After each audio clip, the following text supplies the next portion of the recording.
Merci Seigneur. Il y a forcément un jour qui a marqué le dévoilement puissant et le débordement de la plus grande énergie jamais sortie de ton sein et qui a produit des effets incommensurables, une avalanche incalculable d'incidences multiformes. Oh Dieu, merci pour ce jour qui a marqué la puissance de la résurrection d'un homme dont le sein de la terre n'a pas pu retenir, en dépit de l'organisation mise autour de son sépulcre.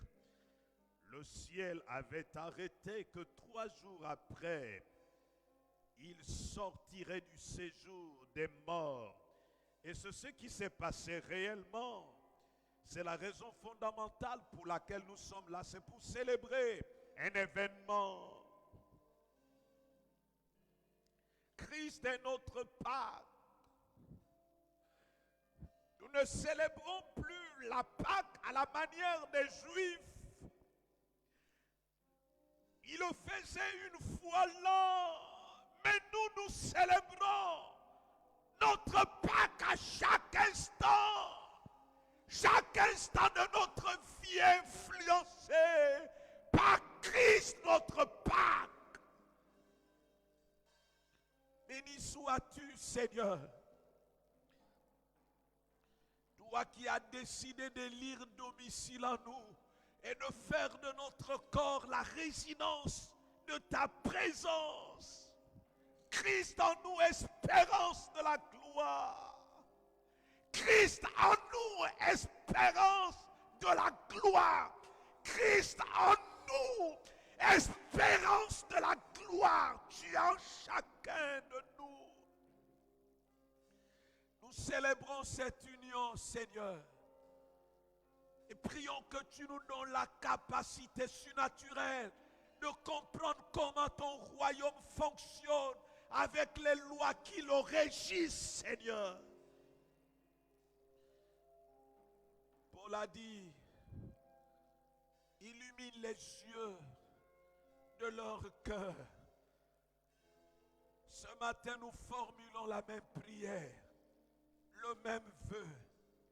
Illumine les yeux de notre cœur. Merci pour ta fidélité. Merci pour mon frère et ma sœur qui sont connectés dans quelque continent que ce soit.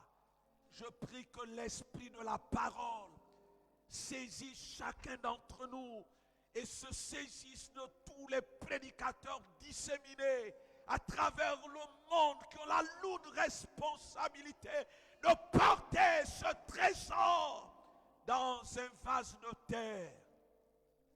Sers-toi de leur faiblesse pour déployer puissamment ta puissance. Merci Seigneur, nous te demandons tout cela au nom de Jésus-Christ. Amen. Merci infiniment. Vivement, je saisis cette occasion pour souhaiter la bienvenue à tous ceux qui ont convenu de composer avec cette plateforme que nous voulons historique au regard de la délivrance du message ô combien multiforme de Dieu, pouvant aider une femme à se réaliser, un homme à aller le plus loin possible. La parole de Dieu nous donne la capacité de repousser nos limites, de faire bouger les lignes et de nous imposer en quelque lieu que ce soit, même si nos dévanciers ont échoué lamentablement. Mais croyons que l'échec n'est pas notre apanage, l'insuccès ne doit pas être nôtre au regard de l'œuvre savamment orchestrée par Dieu. Et donc notre présence dans cet espace cultuel n'en est que la conséquence. Donc je voudrais renouveler mon sentiment de reconnaissance à votre égard et vous supplie par les compassions de Dieu d'écouter ce message avec autant d'attention, parce que je crois pour ma part que Dieu va aider quelqu'un à se réaliser. Toutes nos sources sont en lui et la vie dont nous avons besoin jaillit de sa croix. Que Dieu te bénisse sans mesure. Je déclare que ta vie soit une prophétie. Or, il n'y a aucune prophétie que Dieu ait faite et qui soit restée sans réalisation. N'oublions pas que nous sommes là et nous continuerons d'être là pour célébrer ton investiture suprême. Ce n'est pas un homme sur la terre qui a décidé de le faire, mais c'est le Dieu des cieux et de la terre. Et d'ailleurs, c'est lui qui, par son esprit, a organisé cet événement, ce cérémonial. Et c'est intéressant, lorsque l'apôtre Jean nous dit que le temps viendra où le grand roi se lèvera de son trône, prendra son diadème et le posera sur la tête d'un homme, parce qu'il aurait triomphé de la tentation. Donc, le meilleur est à venir, les amis. Il s'agit de célébrer ton investiture. C'est ton événement. Le ciel a organisé pour toi sur la terre. Donc, tu peux être la femme la bienheureuse, l'homme le bienheureux au regard de ce qui s'est passé un jour et dont l'apôtre Paul a la lourde responsabilité de dévoiler ici dans l'une de ses épîtres, à savoir l'épître aux Éphésiens, au chapitre 2 à partir du verset 1, nous lirons jusqu'au verset 10.